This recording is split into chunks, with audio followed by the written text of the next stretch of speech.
Hey guys, welcome to this lecture series of operating system. तो आज हम लोग डिटेल्स में डिस्कस करेंगे एफसीएफएस के बारे में। एफसीएफएस मतलब फर्स्ट कम फर्स्ट सर्व। नाम से ही पता चल रहा है कि जो भी प्रोसेस पहले आएगा उसका पहले एग्जीक्यूशन होगा, जो प्रोसेस उसके बाद आएगा उसके बाद उसका एग्जीक्यूशन होगा। अगर मैं थोड़ा डिटेल्स में देखूंगा तो मेरा ये हो गया रेडी स्टेट जो होता है मेन मेमोरी में, और ये हो गया मेरा रनिंग स्टेट जो होता है सीपीयू में। तो रेडी स्टेट जो होता है वहाँ पे क्यू रहता है जिसको हम लोग बोलते हैं रेडी क्यू। तो जितने भी प्रोसेस रेडी होता है एग्जीक्यूशन के लिए वो जो है वो रेडी क्यू में जमा हो जाता है एक एक करके, P1, P2, P3 एक्सेट्रा। तो इसमें जो है ये एक क्यू है। और एफसीएफएस में क्या होता है, जो भी प्रोसेस पहले आया है वो पहले जाएगा सीपीयू में। तो मैं अगर मान लूँ कि मेरा P1 जो है पहले आया है तो ये क्यू आप देख सकते हैं। तो P1 जो है वो रनिंग स्टेट में चला जाएगा। P1 जब पूरा खत्म हो जाएगा उसके बाद जो है फिर से P2 जाएगा, उसके बाद P3 जाएगा। ये हो गया मेरा फर्स्ट कम फर्स्ट सर्व। जो प्रोसेस पहले आया है उसका पहले एग्जीक्यूशन होगा, जो प्रोसेस बाद में आया है उसका बाद में एग्जीक्यूशन होगा। कौन सी ऑर्डर में इसका एग्जीक्यूशन होगा ये ओनली डिसाइड होता है उसकी अराइवल टाइम की हिसाब से। कोई भी और क्राइटेरिया नहीं होता है कौन सी ऑर्डर में एग्जीक्यूट होगा। तो ओनली अराइवल टाइम के बेसिस पे ही शॉर्ट टर्म शेड्यूलर जो है ये रेडी स्टेट से रनिंग स्टेट में प्रोसेस को भेजता है। तो पहला पॉइंट क्या होगा कि depending on arrival time, short term scheduler sends process from ready state to running state। दूसरा पॉइंट यहाँ पे क्या हमें नोट करना है कि लेट्स से दोनों जो प्रोसेस है उसका अराइवल टाइम सेम है, तो उसमें टाई ब्रेकर क्या होगा, प्रोसेस आईडी। जिसका प्रोसेस आईडी कम होगा वो पहले जाएगा, जिसका प्रोसेस आईडी ज्यादा होगा वो बाद में जाएगा। So if arrival time is same then order is decided based on process ID। तीसरा जो हम लोग पिछले लेक्चर में भी डिस्कस कर चुके हैं वो है decision non pre-emptive. Non pre-emptive क्यों है? मेरा रेडी स्टेट से रनिंग स्टेट में अगर कोई एक प्रोसेस चला गया तो वो पूरा का पूरा जब तक खत्म नहीं हो जाएगा तब तक दूसरा प्रोसेस जो है रनिंग स्टेट में नहीं जाएगा। तो इसलिए ये नॉन प्रीएम्प्टिव है। अब इसका एक एग्जांपल देख लेते हैं। ये ऐसे एक क्वेश्चन दिया रहेगा कि ये प्रोसेस आईडी है, ये प्रोसेस का अराइवल टाइम है और ये बर्स्ट टाइम है। तो हमें जो है मेनली कैलकुलेट करने दिया जाता है turn around time and waiting time. तो ये हम लोग देखते हैं कि कैसे इसको सॉल्व करना है। तो इसके लिए एक गैंट चार्ट होता है जिसका मदद लेना पड़ता है। ये एक टाइम लाइन टाइप की चीज है जिससे हमें टाइम लाइन का पता चलता है, कैलकुलेशन करना इजी हो जाता है। तो एफसीएफएस में क्या होता है, जो प्रोसेस पहले आया है उसका पहले एग्जीक्यूशन होगा। तो हम लोग इसीलिए अराइवल टाइम को देखेंगे क्योंकि यहाँ पे अराइवल टाइम जो है ये क्राइटेरिया है किस ऑर्डर पे एग्जीक्यूशन होगा। तो यहाँ पे देख सकते हैं कि एट टाइम 0 P3 आया है और बाकी कोई भी जो प्रोसेस है वो उससे पहले नहीं आया है। तो टाइम 0 पे जो है P3 आया है तो सबसे पहले P3 का एग्जीक्यूशन होगा। और P3 का बर्स्ट टाइम कितना है 2, तो 2 यूनिट टाइम तक P3 जो है रनिंग स्टेट में रहेगा। तो मतलब 2 यूनिट तक P3 का एग्जीक्यूशन होगा। तो ये 1 यूनिट, ये 2 यूनिट, तो ये 1 ये 2। तो यहाँ पे जो है P3 का एग्जीक्यूशन हो गया खत्म। उसके बाद हम लोग देखेंगे कि एट टाइम 2 कोई भी प्रोसेस अवेलेबल है क्या। तो हम लोग देख सकते हैं कि नेक्स्ट जो प्रोसेस है वो टाइम 3 पे आ रहा है। टाइम 2 पे कोई भी प्रोसेस जो है वो अवेलेबल नहीं है। तो टाइम 2 से टाइम 3 तक सीपीयू जो है वो आइडल रहेगा, यहाँ पे कोई भी एग्जीक्यूशन नहीं होगा। ये हो गया मेरा टाइम 3। अब देख सकते हैं कि टाइम 3 पे जो है P1 आया है और टाइम 3 पे और कोई भी प्रोसेस नहीं है। तो फिर टाइम 3 का जो है एग्जीक्यूशन शुरू होगा। टाइम 3 पे P1 जो है 4 यूनिट टाइम तक चलेगा। तो वैसे P1 P1 P1 P1, तो 3 4 5 6 7। उसके बाद हम लोग देखेंगे 7 यूनिट पे। 7 यूनिट पे जो है ये 2 प्रोसेस तब तक रेडी हो गया है। P2 और P4 तब तक पहुंच चुका है और P5 भी पहुंच चुका है। तो ये सारा जो प्रोसेस है P2, P4 और P5, उनमें से अराइवल टाइम सबसे कम किसका है, मतलब सबसे पहले कौन पहुंचा है, वो है P5। तो मेरा जो है P5 आ जाएगा CPU पे। तो यहाँ पे 3 यूनिट के लिए एग्जीक्यूट होगा, तो P5 P5 P5 7 8 9 10। तो उसके बाद आएगा P2 या P4, क्योंकि दोनों जो है वो ऑलरेडी पहुंच चुका है। तो मैंने जैसे बोला था कि अगर दोनों का अराइवल टाइम सेम हुआ तो उस टाइम क्या करना है कि जिसका प्रोसेस आईडी कम है उसको हम लोग एग्जीक्यूट कराएंगे। तो मेरा P2 का प्रोसेस आईडी कम है, तो मैं P2 को लाऊंगा रनिंग स्टेट में। इसको जो चाहिए 3 यूनिट के लिए चाहिए, तो P2 P2 P2 11 12 13। उसके बाद जो है मुझे P4 को एग्जीक्यूट करना है, क्योंकि और कोई प्रोसेस बचा नहीं है। तो P4 को जो चाहिए 1 यूनिट के लिए, तो P4 ये हो जाएगा 14 पे। अब हम लोग कंप्लीशन टाइम देख लेते हैं। P1 कंप्लीट कब हुआ, एट टाइम 7। P2 कंप्लीट कब हुआ, एट टाइम 13। फिर P3 कंप्लीट हुआ एट टाइम 2 पे। P4 कंप्लीट हुआ 14 पे एंड P5 कंप्लीट हुआ 10 पे। अब हमें टर्न अराउंड टाइम निकालना है। टर्न अराउंड टाइम का इक्वेशन क्या था, completion time minus arrival time. तो 7 minus 3 4, 13 minus 5 8, 2 minus 0 2, 14 minus 5 9, 10 minus 4 6। अब मुझे निकालना है वेटिंग टाइम। वेटिंग टाइम का फॉर्मूला क्या था, turn around time minus burst time. ये सारा जो है ये एक्सप्लेन किया था मैंने, जो पैरामीटर्स ऑफ प्रोसेस वाला जो वीडियो है उसमें, उसका मैं लिंक जो है डिस्क्रिप्शन में भी दे दूंगा और इसका आई बटन में भी दे दूंगा, तो आप देख लीजिए अगर आपने नहीं देखा है तो। वेटिंग टाइम का फॉर्मूला क्या होगा, turn around time minus burst time. तो इसका वेटिंग टाइम कितना हो जाएगा, 4 minus 4 0, 8 minus 3 5, 2 minus 2 0, 9 minus 1 8, 6 minus 3 3। अगर हम लोग थोड़ा सा ध्यान से देखेंगे कि इसका वेटिंग टाइम 0 है, इसका मतलब इसको बिल्कुल भी वेट नहीं करना पड़ा। तो हम लोग इसके साथ थोड़ा मैच करके देख लेते हैं कि P1 जो है ये आया है 3 पे और उसका जो एग्जीक्यूशन शुरू हो गया वो भी 3 पे। इसका मतलब इसको बिल्कुल भी वेट नहीं करना पड़ा, ये आया और CPU उसको खाली मिल गया तो वो एग्जीक्यूट करने लग गया। सेम तरीके से अगर मैं देखूंगा इसका वेटिंग टाइम जो है 5, इसका मतलब इसको अराइवल टाइम से 5 यूनिट बाद इसको मौका मिला है एग्जीक्यूट करने का। तो मैं यहाँ पे देख लूंगा कि इसका अराइवल टाइम जो हुआ है 5 पे, लेकिन ये P2 एग्जीक्यूट कब हो रहा है, 10 पे। तो इसीलिए जो है इसका वेटिंग टाइम जो है 5 है, क्योंकि इसको 10th टाइम के बाद एग्जीक्यूट करने का मौका मिला है। तो सेम तरीके से ये भी मैच हो जाएगा। तो अब जो क्वेश्चन आता है कि एवरेज टर्न अराउंड टाइम क्या होगा, तो हम लोग इसको प्लस कर लेते हैं। क्या हो जाएगा, 4 plus 8 plus 2 plus 9 plus 6 by total 5 process है मेरा बाई 5, ये कितना हो जाएगा 5.8। ये हो गया मेरा एवरेज टर्न अराउंड टाइम। और एवरेज वेटिंग टाइम क्या होगा, 0 plus 5 plus 0 plus 8 plus 3 by 5 equals to 3.2। तो मेरा एवरेज टर्न अराउंड टाइम है 5.8 और एवरेज वेटिंग टाइम है 3.2। तो ऐसे जो है हम लोग सॉल्व कर सकते हैं। अब एक दूसरा एग्जाम्पल देख लेते हैं।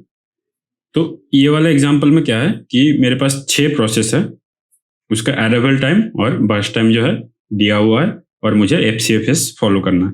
तो मैं सेम तरीके से गैंट चार्ट बना लूंगा। तो इसमें भी पहले कौन सा प्रोसेस अराइव हुआ है, P4 अराइव हुआ है एट टाइम 2। तो P4 जो है पहले एग्जीक्यूट होगा। तो मैं लाऊंगा पहले रेडी स्टेट रनिंग स्टेट में P4 को। P4 जो है एट टाइम 2 पे शुरू हुआ है और ये 3 यूनिट तक चलेगा क्योंकि इसका बर्स्ट टाइम 3 है, तो ये एट टाइम 5 पे खत्म हुआ। उसके बाद कौन सी प्रोसेस का एग्जीक्यूशन करना है, तो एट टाइम 5 मुझे देखना है कि कौन कौन सा प्रोसेस जो है ये अराइव हो चुका है। एट टाइम 5 तक P1 अराइव हो चुका है और P6 अराइव हो चुका है। P1 और P6 के बीच में प्रोसेस आईडी कम किसका है, P1 का है, तो मेरा P1 जो है ये मेरा रनिंग स्टेट में जाएगा। तो फिर P1 कितने टाइम तक के लिए जाएगा, 2 यूनिट के लिए जाएगा क्योंकि इसका बर्स्ट टाइम जो है 2 है। तो 5, 6, 7 पे जो है इसका खत्म होगा। फिर 7 यूनिट तक मुझे देखना है कौन कौन सा प्रोसेस आ चुका है, तो सेम और कोई नया प्रोसेस नहीं आया है, तो P6 आया है पहले, तो P6 का एग्जीक्यूशन होगा। P6 आया है और P6 का 1 यूनिट के लिए चाहिए, तो ये टाइम 8 पे खत्म हो जाएगा।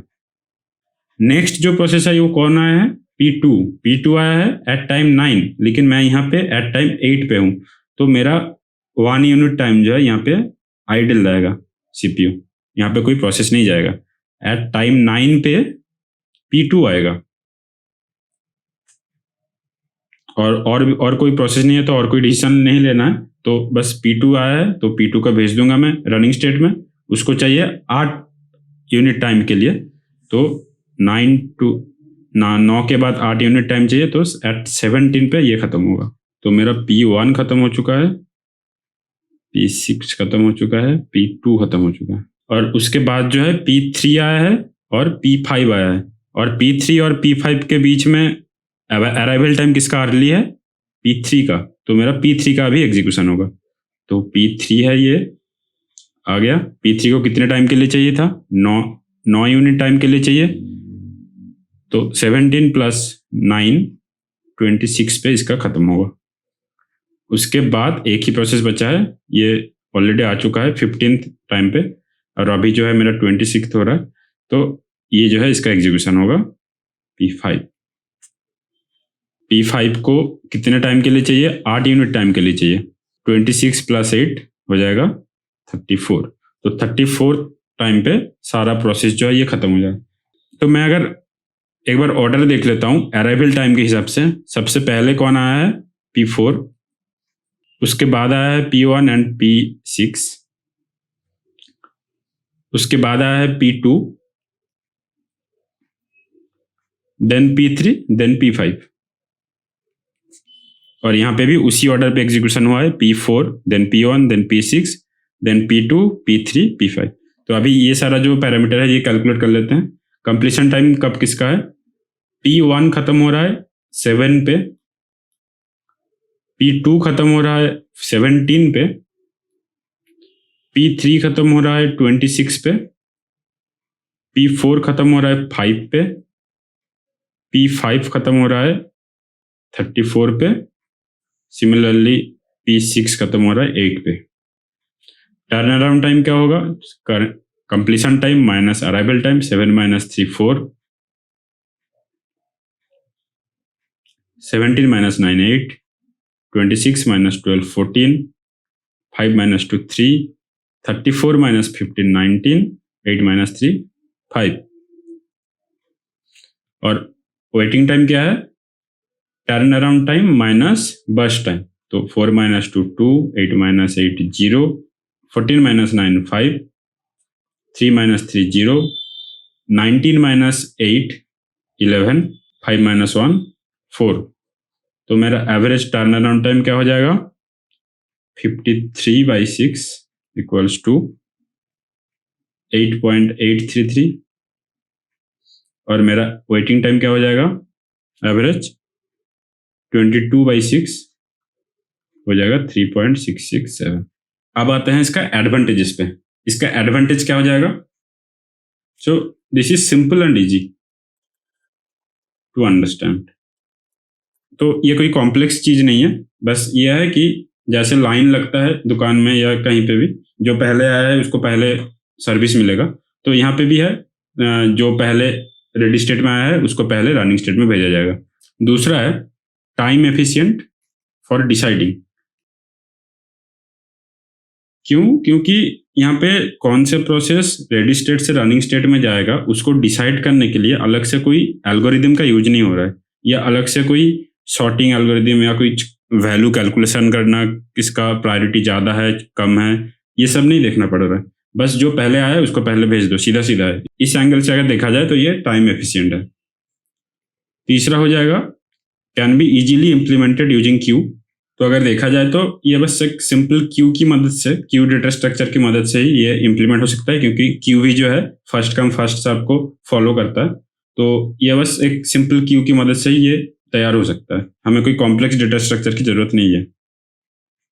और चौथा क्या हो जाएगा? No starvation.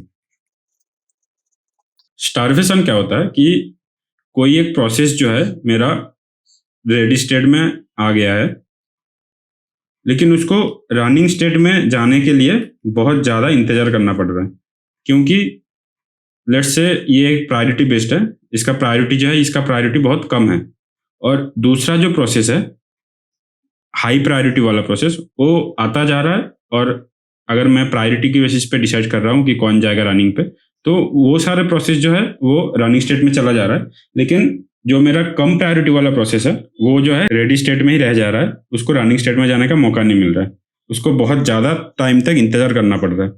तो ये मैं प्रायोरिटी को लेकर एग्जांपल दिया, ऐसे बहुत सारे क्राइटेरिया में स्टार्वेशन हो सकता है, लेकिन एफसीएफएस में कभी भी स्टार्वेशन नहीं होगा, क्योंकि यहाँ पे कुछ वैसे टाइप का क्राइटेरिया फॉलो नहीं हो रहा है, यहाँ पे जो पहले आया है उसी को मौका मिलेगा, तो इसमें स्टार्वेशन नहीं होता है।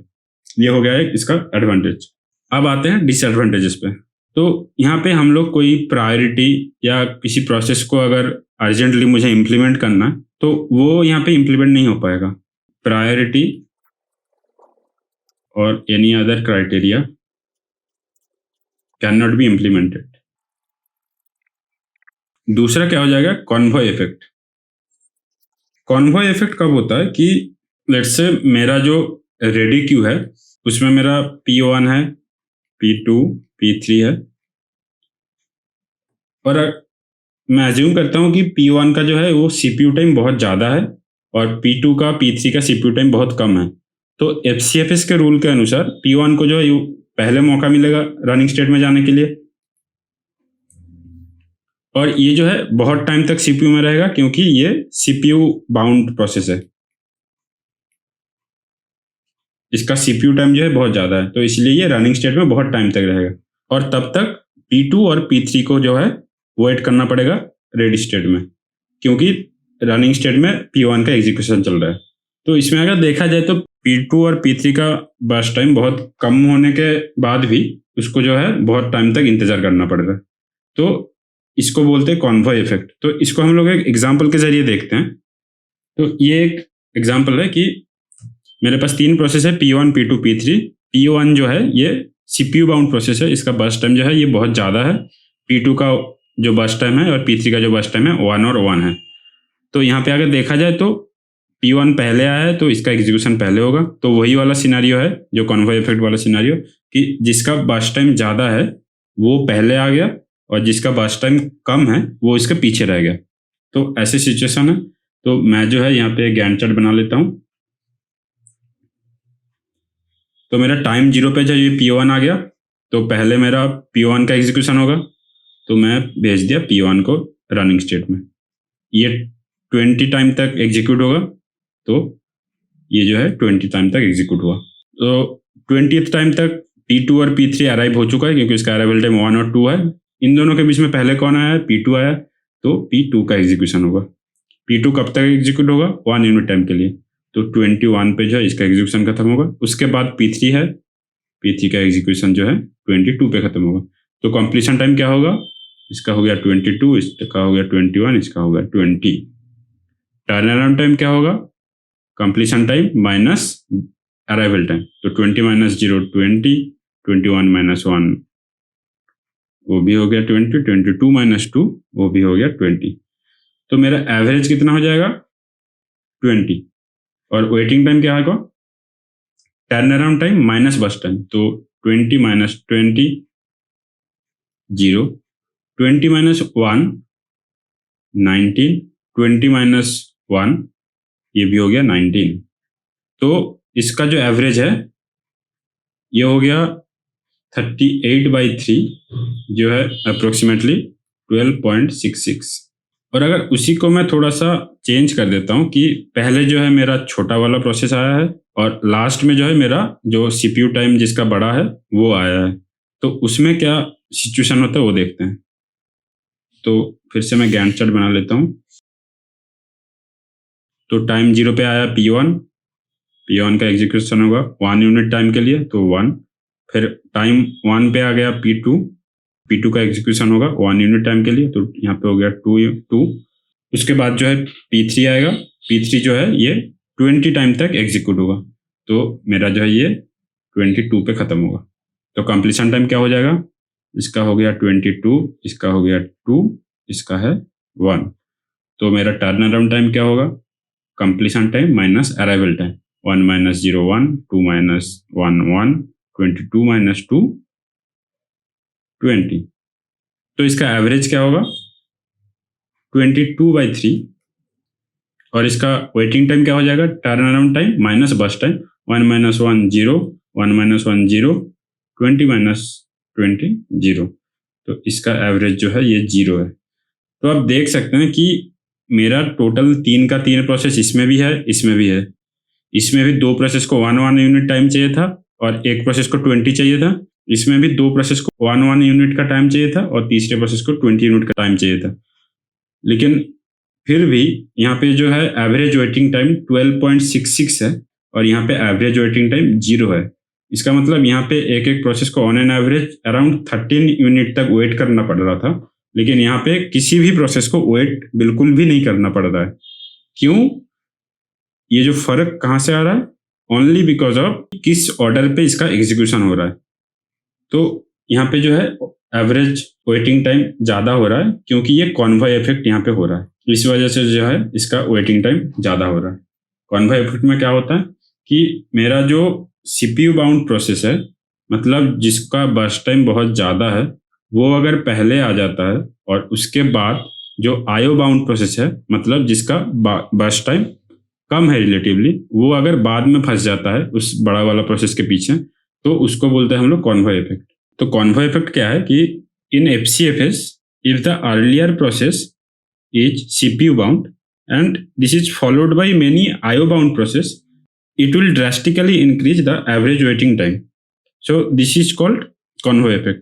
इसका मतलब क्या है कि मेरा जो पहले जो प्रोसेस है वो अगर सीपीयू बाउंड है, इसका मतलब उसको सीपीयू में बहुत ज़्यादा टाइम चाहिए, और उसके बाद वो सब प्रोसेस है जिसका सीपीयू टाइम बहुत कम है, तो इस सिचुएशन में क्या होगा कि एवरेज वेटिंग टाइम है वो बहुत ज़्यादा बढ़ जाएगा, जैसे कि मैंने एग्जाम्पल में देखा। तो यहाँ पे क्या हो रहा था, मेरा जो ये P1 है ये सीपीयू बाउंड है क्योंकि इसका बर्स्ट टाइम जो है बहुत ज़्यादा है, तो ये पहले आ गया और उसके पीछे कौन कौन सा प्रोसेस फंस गया जिसका सीपीयू टाइम बहुत कम है। तो ऐसे सिचुएशन में क्या होता है कि एवरेज वेटिंग टाइम जो है ये बहुत बढ़ जाता है और हमें पता है कि वेटिंग टाइम जो है हमें कम करना है। तो इस सिचुएशन में क्या होता है, एवरेज वेटिंग टाइम बहुत बढ़ जाता है। तो इस सिचुएशन को हम लोग क्या बोलते हैं, कॉन्वॉय इफेक्ट। तो आज के लिए इतना ही। उम्मीद करता हूँ कि आप कुछ नया सीख पाए, और अगर आपको अच्छा लगा ये वाला लेक्चर तो प्लीज़ लाइक, शेयर और सब्सक्राइब कीजिए। और अगर आपका कुछ डाउट है तो कमेंट सेक्शन में ज़रूर पूछिए, मैं आंसर देने की पूरी कोशिश करूँगा। मिलते हैं नेक्स्ट लेक्चर में, तब तक के लिए थैंक यू।